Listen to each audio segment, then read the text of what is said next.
তো হ্যালো বন্ধুরা, welcome to my challenge সৃষ্টি ব্লগ। তো দেখো আজকে এই যে দেখতে পাচ্ছ এটা কী নিয়ে এসেছি, এটা হচ্ছে ভুট্টা। হ্যাঁ, এটা কম বেশি সবাই খেতে ভালোবাসে, আমিও ভীষণ ভালোবাসি এটা খেতে। তো চলো এই রেসিপিটা বানাচ্ছি। এটা হচ্ছে কর্ন রেসিপি বানাচ্ছি জাস্ট মুখরোচক হিসাবে, মানে সন্ধ্যাবেলা টিফিনে এটা খেতে কিন্তু দারুণ লাগবে বন্ধুরা। তো তোমরা চলো ট্রাই করো। তো প্রথমে এটাকে খুব ভালো করে ছাড়িয়ে নেবো আমি। তো দেখো বন্ধুরা, আমি কিন্তু খুব ভালো করে কর্নগুলোকে ছাড়িয়ে নিয়েছি। আর ছাড়িয়ে নেওয়ার পর দেখো কতটা হয়ে গেছে, তাই না? তো চলো এটা রান্না করব। এইটা তো অনেক রকমই রান্না করা যায়, কিন্তু আমি একটু অন্য টাইপের করব। তো দেখো এটা এতই সফট ছিল কি, দেখো আমার কিন্তু ভেঙে যাচ্ছে, এটা এতই নরম ছিল। তো আর খুব মিষ্টিও ছিল। তো দেখো এই দেখো বন্ধু কি সফট না, এটা ভেঙে গেছে। তো চলো এটাকে খুব ভালো করে একটু ধুয়ে আমি এটা রান্না করব। আর তোমাদের বলি যে যেখান থেকে আমার ভিডিওটা দেখছো তাদেরকে অসংখ্য ধন্যবাদ আর ভালোবাসা রইল। তো দেখো এখানে কড়াইয়ে আমি তেল দিয়ে দিয়েছি, সামান্য পরিমাণ তেল দিয়েছি। আর এই যে কর্নগুলোকে কিন্তু ধুয়ে রাখা ছিল, ধুয়ে রাখার পর কিন্তু আমি এর মধ্যে দিয়ে দিচ্ছি কড়াইয়ের মধ্যে। তো এটাকে আমি খুব কম পরিমাণে ভেজে নেবো, খুব বেশি করে ভাজবো না, কারণ হচ্ছে এটা খুব নরম, এমনিতেই গলে যাবে। তো দেখো এই যে আস্তে আস্তে করে হালকা মিডিয়াম ফ্লেমে আগুনটাকে রেখে আমি এটাকে ভেজে নিচ্ছি। মোটামুটি 4 থেকে 5 মিনিট ভাজবো, বেশি ভাজার দরকার নেই, এটা হয়ে যাবে। তো এই দেখো চাপা দিয়ে দিয়ে একটু আমি ভেজে নেবো জাস্ট এটা। তোমরাও কিন্তু বাড়িতে এটা ট্রাই করো, দারুণ খেতে লাগবে বন্ধুরা একেবারে। তো জাস্ট অল্প অল্প চাপা দিয়ে দিয়ে আমি 5 মিনিটের মতো এটাকে ভেজে নিয়েছি। আর এই দেখো একটু একটু লাল লাল হয়ে এসছে আমার কর্নটা।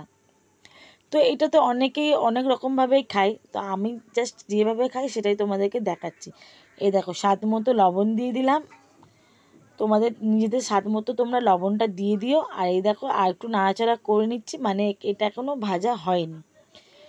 তো লবণ দেওয়ার পর সামান্য একটু আমি লঙ্কার গুঁড়ো দেবো, তোমরা এটা দিতেও পারো নাও দিতে পারো, এটা তোমাদের অপশনাল।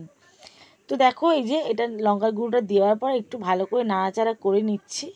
আর মোটামুটি কিন্তু আমার কর্নটা রেডি হয়ে গেছে রান্না হয়ে, কারণ এটা গলে গেছে, নরম হয়ে গেছে, নরম ছিল নরমই হয়ে গেছে। তো আর একটুখানি চাপা দিয়ে দেবো আমি, চাপা দিয়ে একটুখানি জাস্ট মানে 1 মিনিটের মতো চাপা দিয়ে দিয়েছি। এই দেখো চাপা দেওয়ার পর এই দেখো একটু নেড়ে নিচ্ছি আমি। এই দেখো মোটামুটি কিন্তু আমার রেডি হয়ে গেছে কর্নটা। তো চলো এটাকে নামিয়ে নিই বন্ধুরা। দেখো আমি নামিয়ে নিয়েছি একটা বাটির মধ্যে। আর এই দেখো এটা কিন্তু আমি এমনি খেয়ে দেখেছি, দারুণ লেগেছে খেয়ে কিন্তু বন্ধুরা, জাস্ট এমনি খেতে দারুণ লেগেছে। তো এটাকে জাস্ট একটু আমি চাট হিসাবে বানিয়ে নেবো, একটু পেঁয়াজ ধনেপাতা লঙ্কা দিয়ে এটাকে বানিয়ে নেবো। আর এটা দেখো এতটাই গলে গেছে, এই দেখো আমি তোমাদেরকে আবার দেখালাম এটা নরম পুরো হয়ে গেছে। তো চলো চাটটা বানিয়ে নিই। তো চাট বানানোর জন্য এই দেখো আমি একটা বাটির মধ্যে অল্পখানি বের করে নিয়ে নিয়েছি, কারণ এই চাটটা আমি খাবো সেই জন্যেই। তো দেখো এই যে নিয়ে নিয়েছি। আর এর মধ্যে আমি কি কি দেবো চলো সেটাও তোমাদেরকে দেখাচ্ছি। এই দেখো একটু ধনেপাতা কেটে দিয়েছি, আর এই যে লেবুটা দিলে কিন্তু দারুণ স্বাদ হয়ে যায় বন্ধুরা, একদম দারুণ মানে দারুণ। তো ধনেপাতা দিয়ে দিয়েছি, ধনেপাতা দিয়ে লেবুটাও দিয়ে দিয়েছি। দেওয়ার পরে আর একটু দিয়ে দিচ্ছি চাট মশলা। তো তোমরা এর মধ্যে পেঁয়াজ লঙ্কা সব কিছুই অ্যাড করতে পারো, আমি কিন্তু কিছু অ্যাড করিনি এর মধ্যে। আর খেতে কিন্তু বন্ধুরা এক কথায় দারুণ, একটা হেলদি হেলদি ফুড, এটাকে হেলদি ফুড কিন্তু খুব সুন্দর হয়েছিল বন্ধুরা খেতে। তোমরা তোমাদের কাছে রিকোয়েস্ট হলো তোমরা কিন্তু ট্রাই করো, দারুণ লাগবে।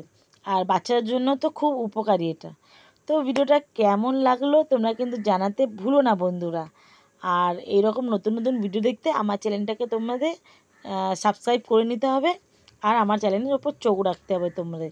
আর আমি দেখো খেয়ে দেখছি যে এটা কেমন লাগছে, খেয়ে দেখেছি এক কথায় বলবো আবার অসাধারণ। বন্ধুরা টাটা, তোমরা ভালো থেকো।